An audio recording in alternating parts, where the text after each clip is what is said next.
to all those above me that watch over me, to all of you, my fave parapeeps on this side of the veil, welcome. This is Shawn Whittington's Paranormal Ministry Live 2.0.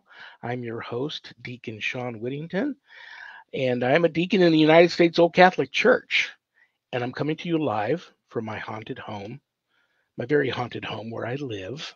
And I got a great show today, but you all already knew that. That's why you tuned in. My guest, or actually second co-host for today, will be on shortly. If there's anything you want to know about my wife and I, just go to our website, www.ghost-b-gone.biz.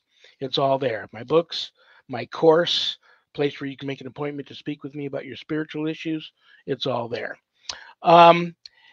Before we bring out our special guest for First Friday, every first Friday of the month, she's back. I'm going to bring on my Friday co-host for 2024. She is the creator, founder, and owner of Stellium Publications and Stellium Books. My friend, my publisher, the one and only Annette Munich. Hey there, Shawn. How are you doing? Good. How you doing? Good. I'm so happy to be here. So happy for spring to be here. Actually, real quick, oh no, that's right. You moved to Oklahoma. I was going to ask you, how's the weather in Illinois? Because I'm flying there in a couple of weeks for the weekend. But you're not there anymore. So well, they've been kind of warm, and then they had some storms come through, so it's probably cooler again. This time of year, they're going to be about 45 degrees. That would be about normal, so make sure that you bring your real coat. Ooh. I know you're in Vegas, so do you have a real coat? I have my suit, the sport coat that goes with the suit. You're gonna freeze. But we're going to be indoors a lot, and I don't plan on going out and doing any. It's a retreat at a place out in the country, but you're not going to catch me out there doing any squatching or hiking or anything. So now here we got the trees blossoming, and we've got dandelions and robins and all kinds of things going on. So here, spring has arrived. Well, before we bring on our esteemed presenter for the day, our every first Friday presenter, and get out of our way, do you have any announcements you'd like to make real quick? Well, we have a couple of new books. Of course, we have Paranormal Pages. That's Kelly Schaefer, and she'll be on the show in April. And then I have a coloring book for Easter, beautiful Victorian bunnies and baskets, and that's on Amazon, and that's listed under A. Munich, my name. And then Ira, the most exciting news I say for last, her new book just came out today, and that's Dominicanus, You, Your Dog in Heaven. And it's a book of comfort to people who are grieving the loss of their dog. And it's Christian-based, Bible verses, is beautifully done. And that just became available today, so we're really proud of that. Cool. And so I want to congratulate her when she comes on. Very cool. Very cool. I could use that book. I have all these people trying to hand me animals and hand Sharon animals because she's, we're in that business, and right. I'm holding firm. I drew my line in the sand, and I'm like, right now, I'm just don't want no pets. Yeah. So we'll see what happens. Yeah. Well, on that note, then it's Very time to, like I told everybody, and everybody already knows that she's here every first Friday of every month, and she comes and brings us some of the most interesting presentations on just really cool, interesting topics. So this is Christian Supernatural with Ira Wolfnison. Bring her on, Zach, the one and only. There she is. Hi, Ira. Congratulations on the book. Brand new today. You too. Congratulations. That's right. It just reminded me today that last month we were all sitting here ready to do the show, and Zach just decided he didn't want to do the show. That's right. And he left us all hanging. I just remembered that. So I'm going to pay for that one. Yeah, it was 1 month ago today that all my internet woes started. So, and go figure, you had something to do with it. What are you gonna do? Era, you look pretty today. Annette, you look pretty today. Thank you. I can just, I'm assuming we're going to go over what you wanted to go over last month, since we skipped that month. Yes, the topic is how do you know when you're in the presence of evil? Ooh, But first, I'm going to say the Lord's Prayer okie dokie. because we're going to be talking about fallen angels and demons. Of course, we don't Okey-dokey. want to attract that. In nomine Patri et Filii et Spiritus Sancti. Amen. Pater noster, qui es in celis, sanctificetur nomen tuum, adveniat regnum tuum, fiat voluntas tua, sicut in cielo et in terra. Panem nostrum quotidianum de nobis hodie, et dimitte nobis debite nostra, sicut et nos dimittimus debitoribus nostris, et ne nos inducas in tentationem, sed libera nos a malo. Amen. In nomine Patri et Filii et Spiritus Sancti. Amen. So how do you know when you're in the presence of evil? So evil works on all three planes of existence, the physical, the intellectual or mental, and the spiritual. And it has a very recognizable fingerprint. It has a frequency. So we as human beings, we can sense it, we feel it, and we can also view it when it presents in the physical. When it presents in the physical, for example, you can look at a person, a place, a thing, a home, and you can see evil. So what does evil look like? Well, we know what it looks like in a person. They're very disordered, chaotic, their expressions, their mannerisms, but we also sense the presence of that evil in them in ways that are, it's like an instinct that you have. You're very uncomfortable around them. For example, if they come to your house to visit, for some reason you want to clean the house after they leave, or you want to take a shower, or if they bring food, you don't feel comfortable eating that food. I don't know if anybody else out in the audience has ever experienced that. You wonder, well, why is that? Why do you just instantly have a feeling that you need to back off from that person? Well, that person has the same feeling around you. Many times you'll go to a party or a gathering or a room, and people will ghost you or shun you. So your angels are irritating their demons and vice versa. And it's inexplicable what happens, you know, when you meet someone and you're wondering why they're just like, oh, hello, and then they're off, you know, to talk to other people and you feel a sense of rejection. Well, that's because you carry a frequency of holiness, and they are carrying a frequency of the left-handed path, of the left side of the scale of degrees. They're carrying a completely polar opposite frequency to you. So you're not able to tolerate each other. So your angels irritate their demons. When it comes to a house or a location, how do you sense the presence of evil? Well, if you look at it on the physical level, usually the houses are disorderly. There's things broken. Nature is trying to take over. They're overgrown. The yards are all messed up. There's insects. There's rodents. When you walk in, you can see the presence of evil. Evil is chaotic. It's disordered. It's out of symmetry. Anything holy or anything of God is like out in nature. It's a symphony.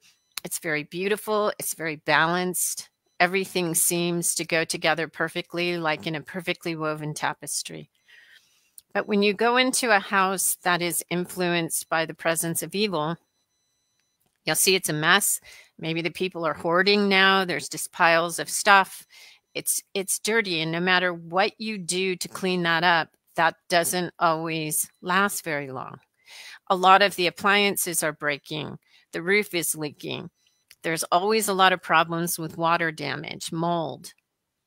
So things that resonate on a lower frequency, that's a pattern in the universe to say that that is evil. It's the opposite of good, expansion, blossoming, creativity, warmth.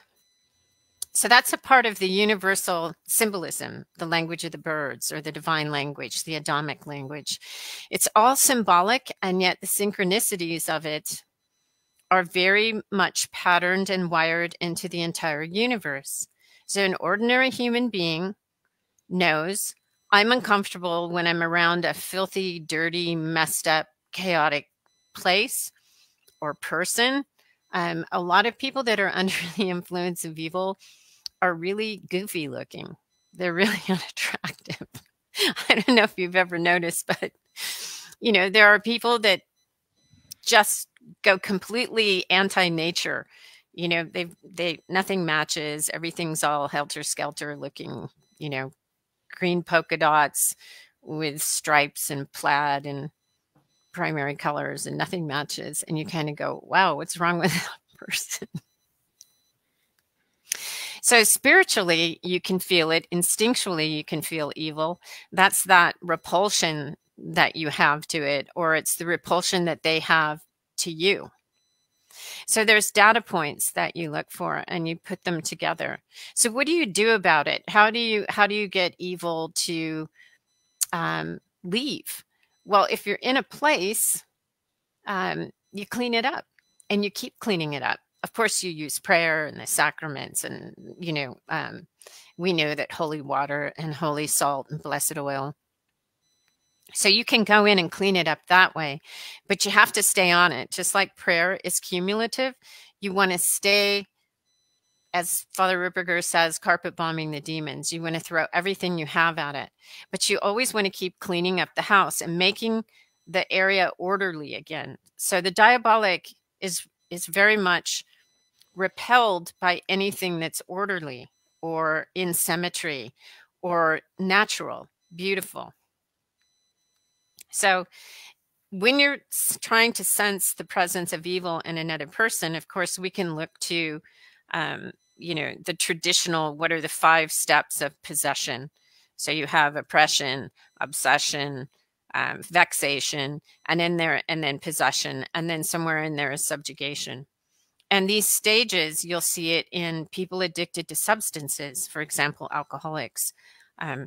You'll see at first the stage of obsession, where they become addicted to the alcohol, which goes into obsession, which then affects everything in their outer world, their finances, their family life, etc. And then eventually you will notice that a degree of possession happens with people addicted to substances, even just alcohol. So alcohol is known as a spirit because it is a spirit that's involved. If not Bacchus, it's Ashmedai.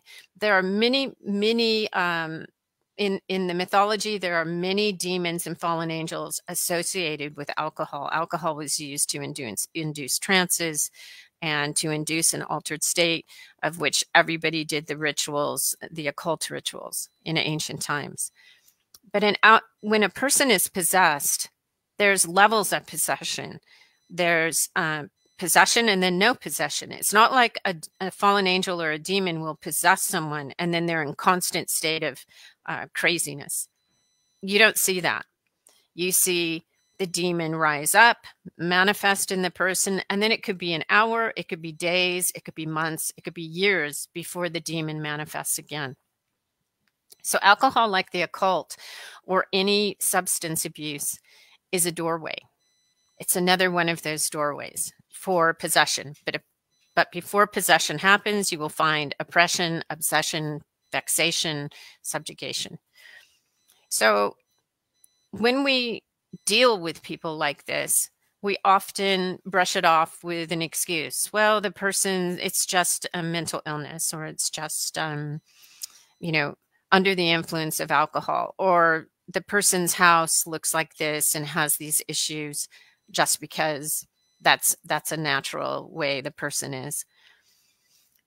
But people who study the metaphysical, or even as Christians, we very much believe in the supernatural, they will say that for every physical illness, there's a spiritual catalyst to it.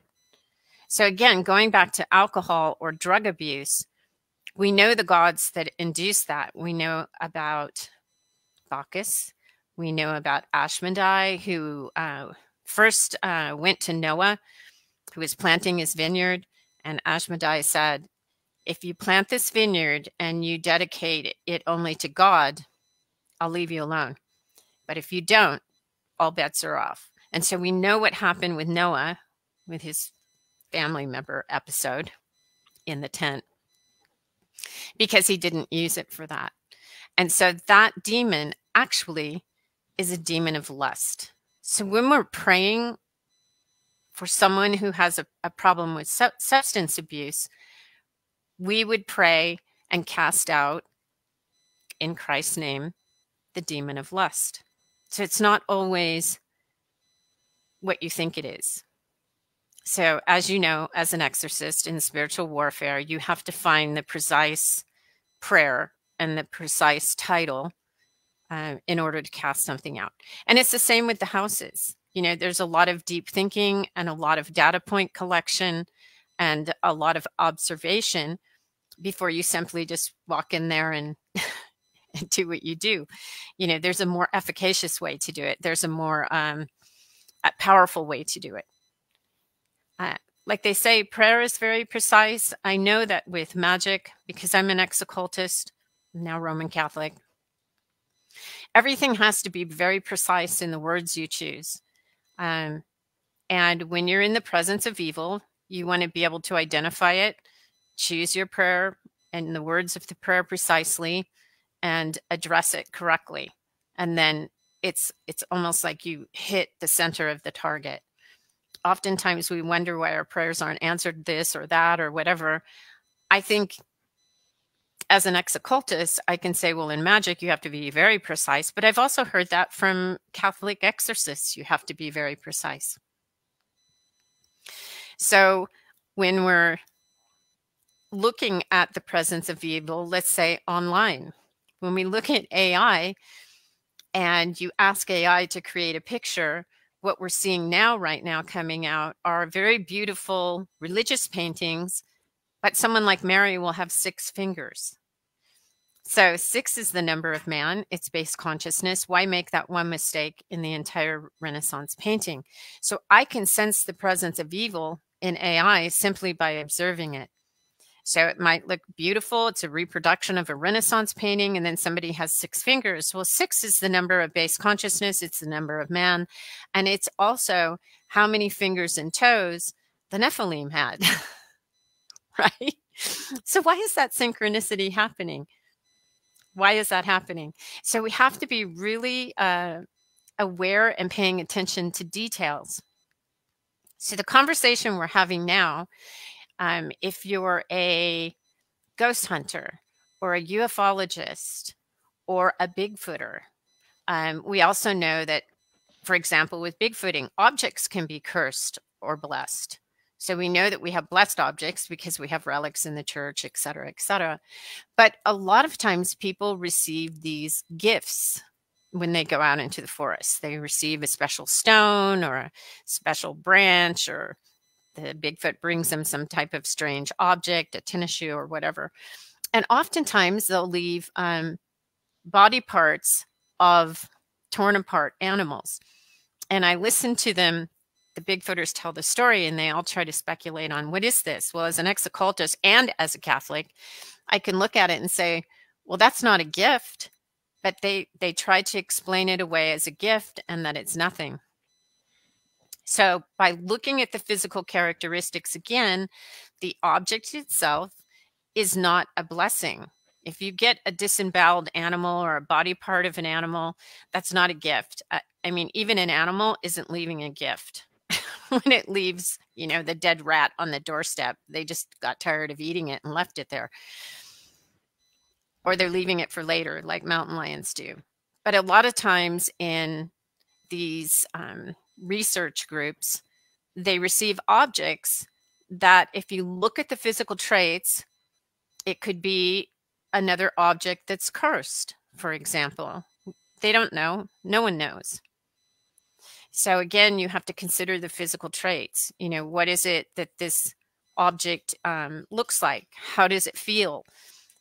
We know with Bigfooting, everyone thinks it's such a lovely entity, but yet we also hear of things that aren't so lovely about it. With ufology, everyone thinks it's such a friendly and loving thing, but we also hear about the invasions of the private areas of your body, the succubus incubus events. You know, you have to look at the physical characteristics as well as the mental, intellectual characteristics. How does it treat you? What choices does it make for the mental and intellectual? And then the spiritual aspects of it. How does it feel when that happens to you? So how do you know and sense when you're in the presence of evil? It's very logical and it's very practical, and you apply that to the metaphysical and supernatural realm just as you would to the ordinary realm. And I just wanted to stop right here for a minute because I think Annette has some interesting questions that she'd like to ask and bring up, if that's okay. I've been listening carefully to what you're saying. I did have a couple of things I wanted to ask about, but sort of as it goes along and you light on different things, then I would just say something about that. But I was thinking, and everything that you say is true. However, I think you still need discernment because I've had experiences where people looked very well put together, very sharp, everything looked right, but they were not good people.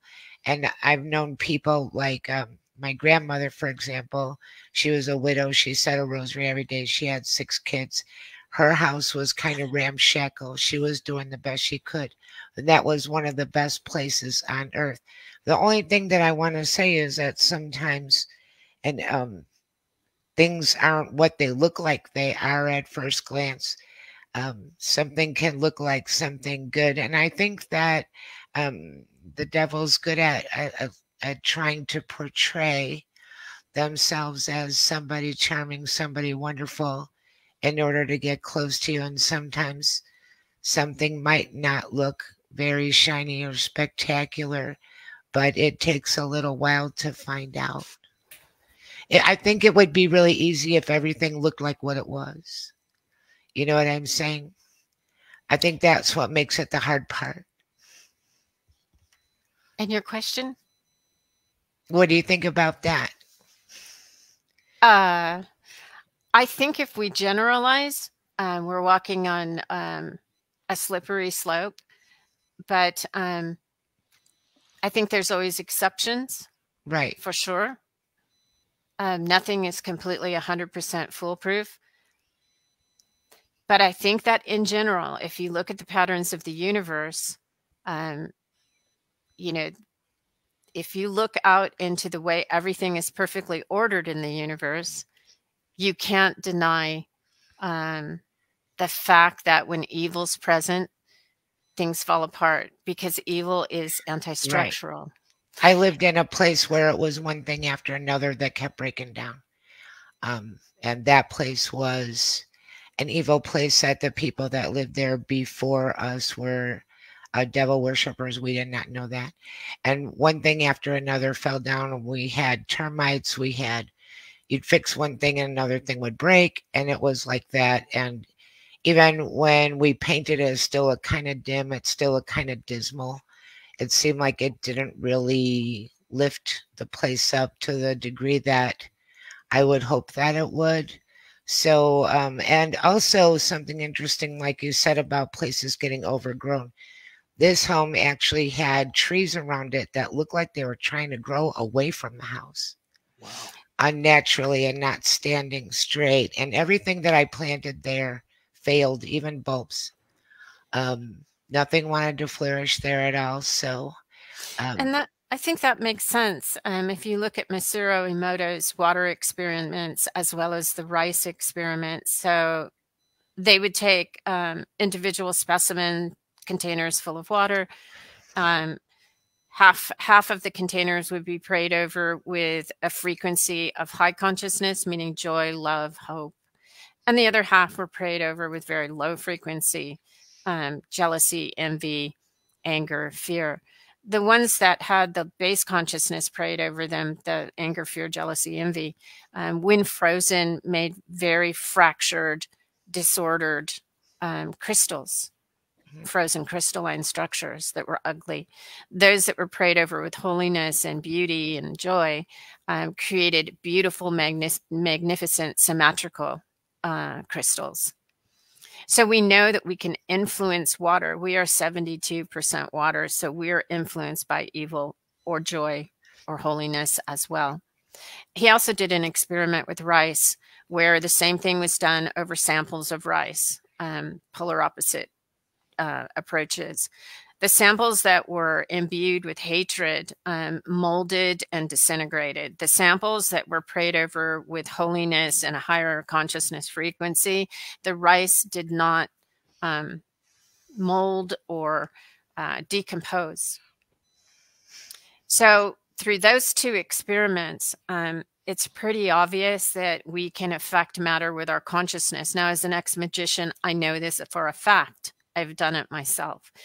But to explain to the public the way the universe is patterned, both with physical laws as well as spiritual laws, I sound like a harpy when I talk about this all the time, but it is the basic foundation of every explanation or every understanding that I have. There are physical laws like thermodynamics and gravity, and there are spiritual laws just as important and powerful that you can't measure with instruments or document, except by observation. So when you're in the presence of evil and you say you observe it physically in the physical realm, there's less leeway, like you were bringing up. Well, my grandmother's house was falling apart or whatever. She's not evil. But when you get into the mental and spiritual aspects of it and you back it up with those data points as an ex-occultist and even as a Roman Catholic that believes the metaphysical is just as real as the physical, then I have to say, well, yeah, that house is definitely under the influence of evil. Not your grandmother's house, but a house, if I was observing it. And those three planes of existence were all affected. So it's not this or that. Sometimes it's this, and sometimes and I it's also that. think that some places are permeated with sadness. Yeah, places hold memory. It's called stone tape. A lot of hauntings, I would assume, are memories where the energetic signature is manifesting, or a time slip. No one can really say. But then again, it might be ghosts coming through from upper purgatory. Who can say? That realm, that dimension may be much closer to us. And they, like the film The Others, where they thought they were experiencing ghosts, but actually they were the ghosts being experienced. We just don't know. But something is happening because it happens all the time, and it happens to ordinary, everyday people. They report it all the time. And they go to people that do ghost research and they say, please help us. We don't know what's going on. Well, maybe it's a diabolic attack. Well, please help us. We don't know what's going on. None of us have the answers, but we have a lot of data. And I think that we can put together some pretty good postulations or theories. I agree. I could go off on a little road here and say something like, when I lived in that really bad house, I had things that were happening to me out in the world. And I have people that I actually felt like they were spontaneously possessed. And they seemed like perfectly fine people, and they were nice to me. This one guy, this was outside of Holy Name Cathedral. We were in line for Cardinal Bernardine's wake. And he was talking to my brother about baseball, and his eyes turned black and his facial expression changed, and he pressed up against my back and he was growling in my ear like a dog. Yeah, and that's that classic. lasted for just a short time, and then he seemed to snap right back to who he was, and like it never happened. I've never seen or heard of or observed, I was around two possessed people for much of my life. I've never seen anybody that is in a constant state of where the demon is controlling the body. And I've also, because I've had to research it so much to understand what happened in my own family, people can be possessed, liberated, repossessed, and the liberation happens unbeknownst to why it happened. You know, they weren't taken to an exorcist. Maybe the demon goes to sleep. We don't know. Or maybe, you know, they were around a holy sacrament or whatever, and the demon fled. Or when Christ says it's time to get out, the demon has to get out. But I've never seen a person that is in a constant state. What I see is people are triggered by something holy or something good. The demon manifests. I mean, I've had phone calls with people because, you know, I used to actually try to help people, but not anymore. I've had phone calls where I'm listening, and suddenly the person goes off on this huge tangent where nothing makes sense. We're living in a simulation where there's no such thing as space, and we're lied to, just all the crazy, crazy rabbit holes. And you realize in that moment, you're not talking to that person anymore. You're talking to the manifestation of the demon. And that's when you have to pull the plug, get out of the way, let Christ do the rest. And then, of course, you pray for them in Christ's name. And I have prayed for people quietly in Christ's name while they're in this state. And they will literally say to me, stop praying for me. They feel it. Yeah. So, yeah, I forgot where I was going with that. Did I answer the question? Yeah, you did. I noticed too that it's I couldn't judge that evil having people reach out to me all the time for help. I knew that just because they knew that that's what I did. It wasn't that I was attracting evil, but I noticed that once I entered the seminary, and as time went on, it seemed that it had the opposite effect. I seem to attract more holy people now. And I have all these people that are devoutly religious, good people, more of that entering my life than before, which is interesting. That is interesting. When I became Christian, a lot of people just fell away out of my life. Well, that happens too. It happened both when I started doing exorcisms back in the day. And I was an ordained minister through a Christian university. A lot of old friendships disappeared because they were just freaked out. And I got it. I knew they still loved me. I knew they still prayed for me. And they wished me the best. But they didn't want to be around because it freaked them out. It freaked their demons out. It does. We all carry a certain degree of the diabolic on us. I mean, how can you not? We're fallen human beings. We carry original sin.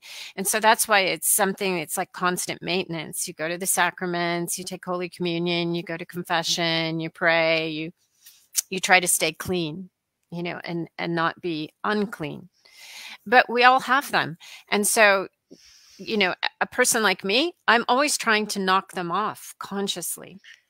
But a lot of people, they carry them unwittingly. They don't know. They don't have the formation or the education.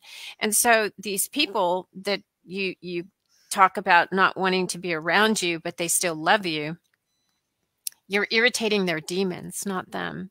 They would probably love to be around you. But they have to get rid of those things first, because those things don't allow them to. I mean, the person has free will. They can say no, but unwittingly, they don't know to say no. That totally makes sense too. Yeah, it totally makes sense. Yeah. And so we have to drag them off the battlefield. We have to rescue them, literally. And what I mean by that is, I mean by prayer, by example. I mean, I'm not saying that any of us go out and fight a battle physically. I'm not saying that. We fight on the battlefield by saying no, by speaking the truth, and with prayer, and by example. Those are our weapons, our words, our platforms that we use on social media. But we are in a battle. I heard something so interesting the other day that I was thinking about it off and on, and I can't remember the name of the man that said it, but he said that fighting evil is like an eagle and a snake. The eagle doesn't come down and fight the snake on the ground. The eagle lifts the snake up and fights it above. So, absolutely. We have to stay out of those, to the best of our ability, really darker realms of emotion and try to Mhm. stay elevated and stay in a more of a Christ consciousness, and not the whole thought of it is don't go down to their level and tit for tat the way that they're doing you, because that's endless and Right. you don't get anywhere that way.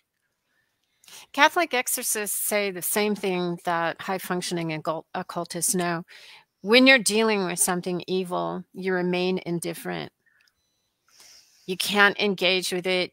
It wants you to talk. It wants you to be frightened. It wants the theatrics to affect you in order to control you. So even dealing with these people, it's like a rattlesnake. God made a beautiful rattlesnake. Don't pick it up. Don't put it in your bed with you. Don't bring it home. Don't put it under the kitchen table. You can admire it. Okay, that's a beautiful human being, but they've got a diabolic problem. I'm going to pray in Christ's name for them. But really, if you don't have the skill or the understanding or the training, or you're not a priest, if it's a person that's possessed, I mean, you don't even want to go there unless, you should probably just walk away from that. That's not your expertise. Even though Christ is protecting you, Christ does all the work, you need to have some training or understanding at least. And even in the occult, they always say, one of the imperators used to say, we test the spirits, but we really don't know what we're going to get. And even the highest level magicians or operators, they can also get into trouble. So I have a silly question for you, and then we can get back to your presentation. How many of these really famous magicians? It's rumored that some of the best ones have sold their soul. What do you think about that? at that level, they all have. So there's a lot of people on the internet.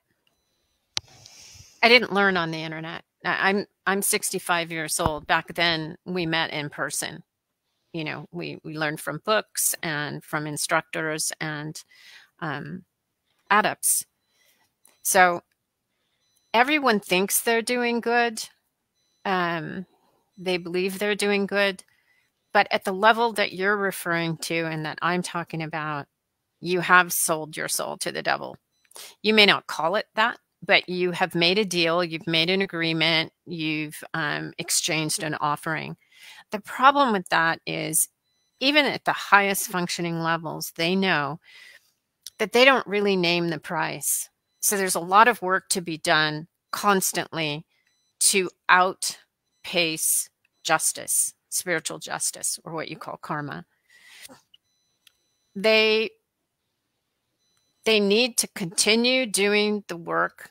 They make an agreement, because Lucifer, when he collects the price, he names the price, he names the time, and it's always worse than you could imagine. And if it's not you, you'll get everything that you ask for. But along with it, in exchange, your pets might die. Your child might die or become very ill. You might become very ill. You might be the most wonderful, world famous Beyonce or Taylor Swift, but behind the scenes, you're suffering with 24/7 extreme pain, physical pain, or your beloved pet died, or your child you just found out has cancer. You don't connect the dots. Your conscious mind won't let you connect those dots. You cannot believe it. And at times, even though you were a believing, practicing, validated occultist, you still deny suddenly that maybe the spiritual realm isn't real. This can't be happening to me. This can't be connected to that. But when you look back on it, as we do with all things, even in the Bible, when you read the beginning of the Bible and you see how it all foreshadows in typology of what happens when Christ is born, lives, and dies. When you look back on it, you can see the pattern. You can see the exact moment when you made that deal and why everything happened as it did. But if it's not painful for you, then it's not worth it to the devil. And of course, your soul is always involved. And it's not that you don't believe in God. all Luciferians believe God exists. Satan, it's a little sketchy. They're only a few 100-year-old cult, but Luciferianism is ancient. It goes back to the very beginning of time, way, way before Christianity, back to the fall of the angels, even probably before that. They believe God exists. They know it. They see the universe. They know his laws. They know his forces. They know how universal principles work. So they reject God. It's not that they don't believe he exists. They reject God because Lucifer promises them, if you work for me, I'll give you high positions of power in life now and in the afterlife. And they believe that hell is very much like this ordinary reality. So for them, why not? I'll be one of the rulers in hell, and hell is just like this, but I get to be ruler in today's world right now too. And so you look at very highly placed politicians, royalty, celebrities. That's the belief. Otherwise, logically, why would they do it? They wouldn't. Yeah, I've heard many. The only time I've ever wanted to just smack somebody, and I realize that's the reaction they also want. They want me to have anger. So I nip it in the bud. But when people come up to me, and I'll be out somewhere wearing the collar, and they'll go, "Oh, is that working for you?" And I don't say anything. They go, "You know what? That wouldn't work for me. I would much rather rule in hell than serve in heaven." And I so want to just slap them, but I realize that's the reaction that they want me to feel.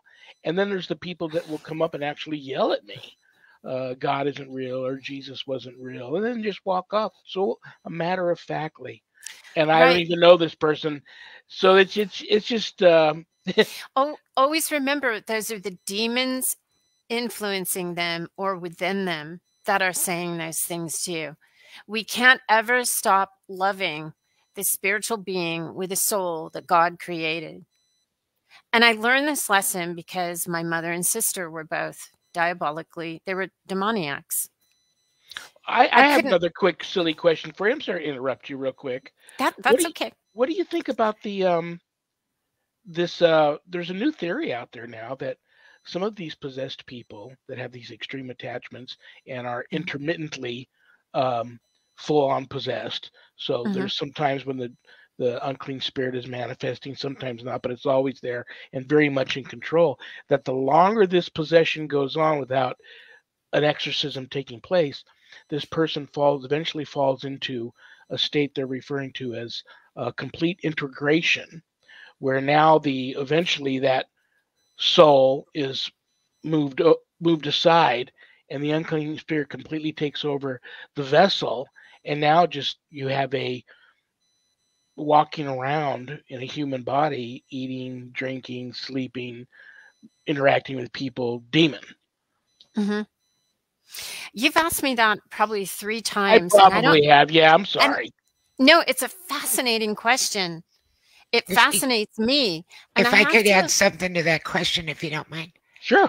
Because I heard somebody saying something about people can be really evil, but they don't look like they're possessed and they don't look like they're struggling. And it's because they're fully integrated. So there's no more fight within them. And also there was a psychiatrist, like people don't go in and out of a state of possession because fully integrated people with evil, there is no more inside themselves trying to fight back against evil, and it's not like a light switch going on or off anymore. It's full integration. I no, even so, I think you can if you have a frequency of holiness and you bring in, blessed, holy sacramentals, or I think you can bring it out of them. And you sometimes just certain people's presence alone around them will bring that manifestation right out. And that's another data point to remember when I talk about, you go into a room full of people, you feel the vibe, but these people shun away from you. They ghost you. They're uncomfortable around you, or they're wiggly and nervous around you.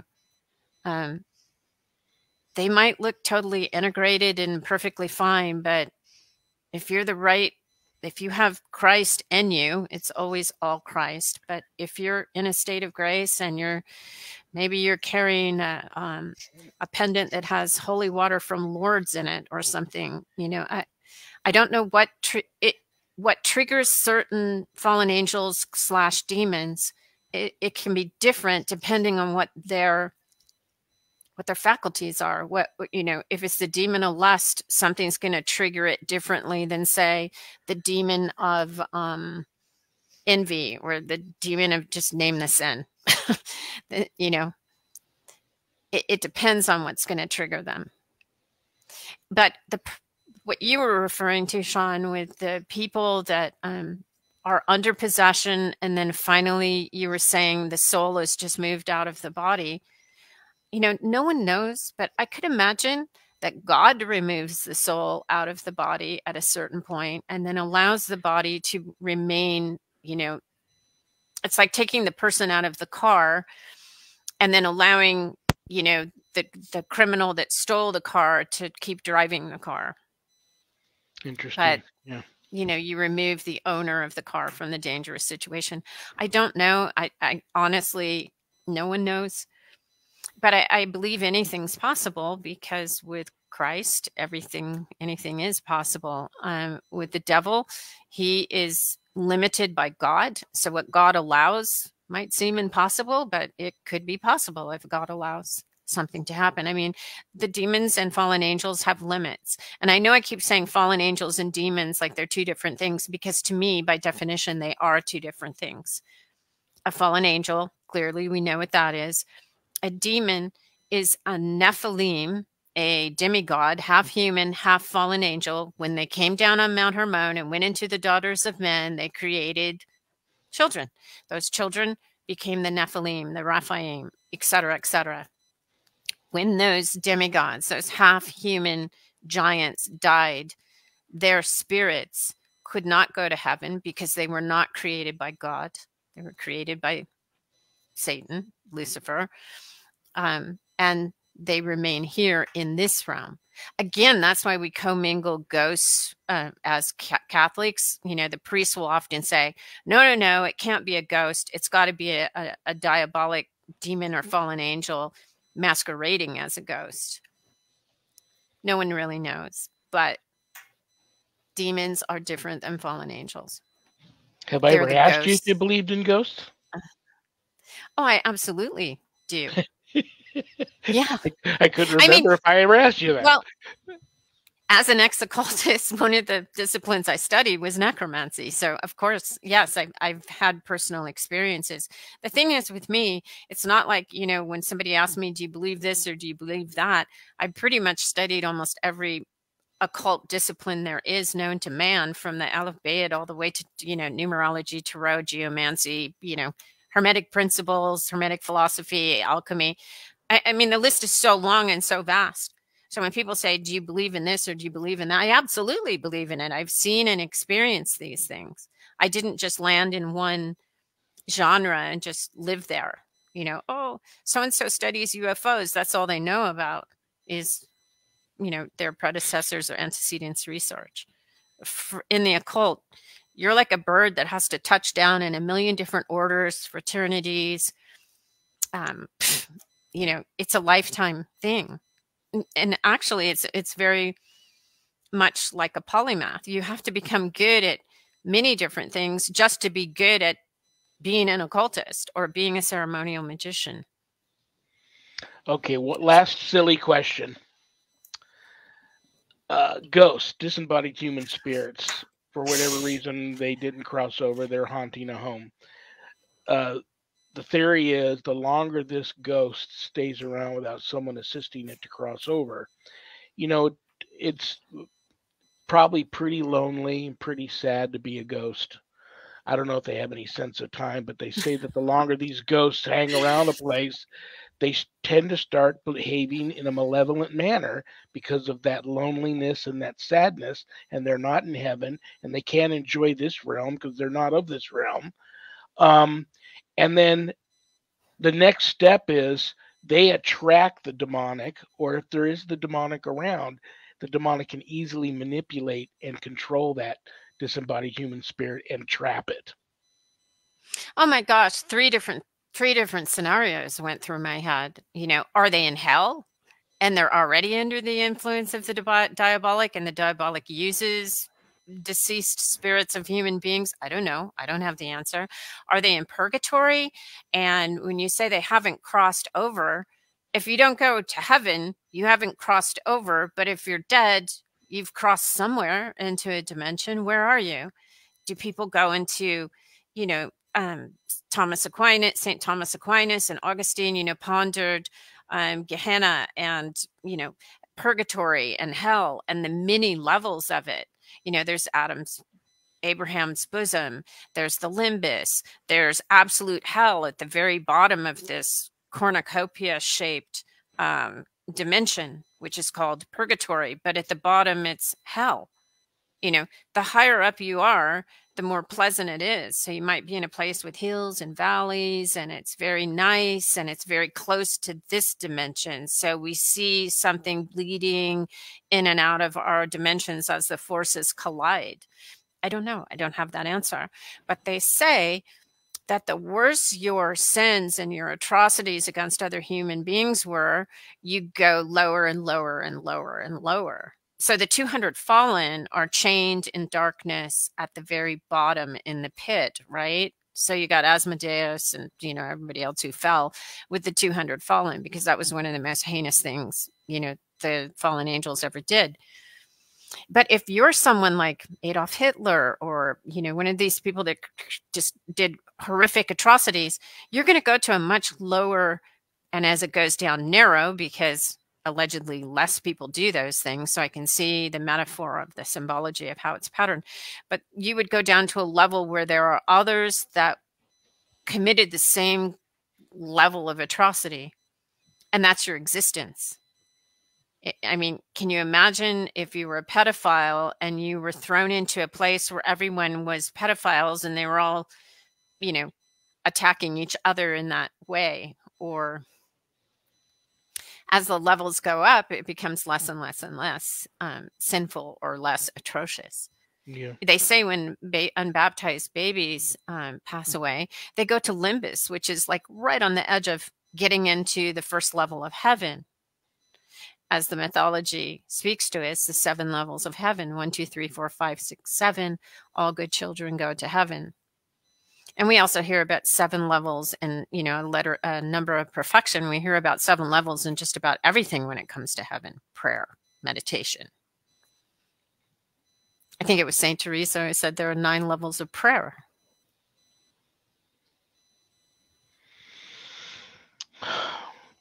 Well, yeah, it can be overwhelming when you start really getting into the studies of all these things. So what is a ghost? I don't know. I don't think you have done so much research, a lifetime of research. You've met people with many years. Also, you probably have 1,000 years of research at your fingertips about ghosts, and yet nobody knows. Yeah, nobody knows. There's probably 3 top explanations, the memory, the stone tape. Is it purgatory, bleeding in and out, and someone just being stuck in Nowheresville? I don't endorse the Nowheresville at all. I don't think we get lost. I don't think that's possible. Yeah, no one knows. I love the guys out there, the investigators that say, "Well, I've proven ghosts exist," and if you already believe in them, you still just kind of grin, and inside you're like, "Yeah, okay, well, I believe in them, but you don't have to sell me." But you still haven't actually proved it, until I can get a ghost to sit here on this show and interact with us in this 3-way conversation. You just can't do it. There's a difference between proving something happened or exists to everyone and proving it to yourself. And all that should matter is that you know that this experience happened. And then you meet others just like yourself who had very similar experiences. You connect those data points. I think we all know ghosts exist. We just don't know why.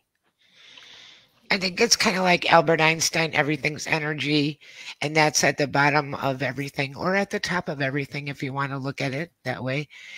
But and we live in a plane of existence where there's a lot of different kinds of energy around us. Whether we can ever really identify all of that or not, I think that we probably can't. But there's people that I think if you train, and it's like a muscle. The more you train, the stronger it gets. I trained for years, not only for my own survival, but because I was an occultist. It was a part of our training. I sense when people don't like me. I sense when people do like me. I sense when something's amiss. I sense it, but I don't act on it. I just ignore it, but I file it away. And there's the energy of the living, and there's the energy of the dead, and there's the energy of things that were never human. And all of that is around us all the time. And then it's kind of interesting with people because you can meet somebody under one circumstance and then meet them at another time under another circumstance. And there's people that they seem to like you okay on Tuesday, but by Thursday they don't like you anymore. And then on Saturday they're kind of back to, they're okay. So they're kind of topsy-turvy world. I think as Catholics, we know that when we go to Holy Confession and Holy Communion, we're taking a bath. After we take our bath, we have a higher frequency. Right. Like I said, we pick up the dirt and the spiritual evil that's around us. It's like a virus. Things jump from person to person. I don't know if you've ever seen the movie Fallen, but that's pretty close to what happens. It's very scary, that movie, yeah. And they're not, I'm not saying they're possessing people like in that movie. That happens. But what I'm saying is the little weaky evil diabolic forces, they jump onto other people, and you can throw them at other people. That's cursing someone. That's basically what it is. You cover them in a frequency, but it's conscious. Well, before I kick you two out of here, Erin, is there anything you would like to leave our audience with before I kick you out of here? Thank you for having me. I don't know. God bless you. I'm going to, one of these days, and you can use it as a side note, and I just totally had a brain fart and don't remember what I was going to ask you real quick, but I'll remember it and send you a message. But I'm glad we didn't lose you today. I know you were thinking we might lose you because you had a big storm coming and it didn't happen. So no, it was God an honor bless to be that. It was an honor to be with you both. Thank you for having me. We will see you, let me see here. You will be back Friday, April 5th. So we will see you next month. Thank you so much. Bye, everyone. God bless you. It was wonderful. Thank you. Oh, I was going to say goodbye to Annette. That was so interesting, wasn't that interesting? I mean, you could talk about that forever and ever. There's so much to say about it. It all goes into discernment and all that, Promise me you're going to try and have a wonderful weekend, and I will see you on the 22nd of March. That's right.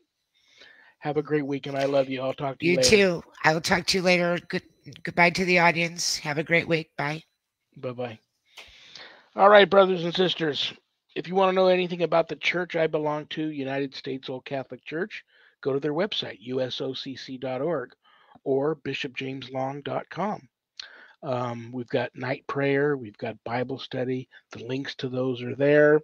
Got this big retreat coming up in a couple of weeks, St. Patrick's Day weekend, the 14th through the 17th. We'll all be at Todd Hall Retreat Center. It's in Columbia, Illinois, where all the deacons will be ordained to the priesthood, and several of us will also be taking our permanent perpetual vows into the Benedictine order, the Old Catholic Benedictines of Immaculate Mary. It's going to be a great weekend. Everybody's invited. So hope to see you there. What else do I want to tell you guys? Thank you to Zach and Adrian Clayton for co-producing my show. I couldn't do it without them. Check out Zach's website, communitypayitforward.us. Communitypayitforward.us. You guys know you won't see me till Monday the 11th with Dr. Joy. And then I'll be back the next Friday that you'll see me will be the 22nd. And Annette will be here and we'll be with Dr. Rita Louise. That'll be a great show. You can still catch, a new streaming service, a new major streaming service just picked up. Eli Roth presents the Legion of Exorcists. Stars On. You can still also watch it for free if you have Travel HD on demand. And still no word on a season 2 yet. Keep your fingers crossed. You can find me on Facebook as Lawrence Maurice, which is an old stage name, but once you get there, I've got my name on there too. If you're one of the 5,000 Facebook friends I had on my original profile that got hacked and then deactivated, and you still want to reconnect, you can find me now as Lawrence Maurice. Okay. Thank you to Things Network. Thank you to Pact, little P, capital ACT, Podcasting for All Coming Together channel. Thank you to Parapost Network Central. Thank you to Temple of Phoenix Rising Entertainment. And thank you to Spirit Alabama for all these networks simulcasting my show. God bless you all for doing that. And you know what time it is now? It's bad joke time.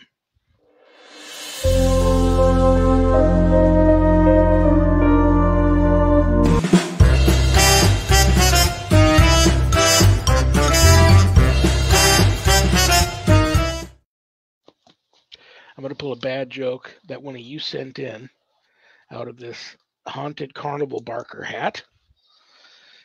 My poor attempt to put a smile on everybody's face before I say have a great weekend. What's big, gray, and doesn't matter? And irrelevant. You're a producer? Yes. So this is a two-parter. So the producer is definitely big, gray, and doesn't matter. So what's big, gray, and doesn't matter? And irrelevant. That was real close. I mean, real close.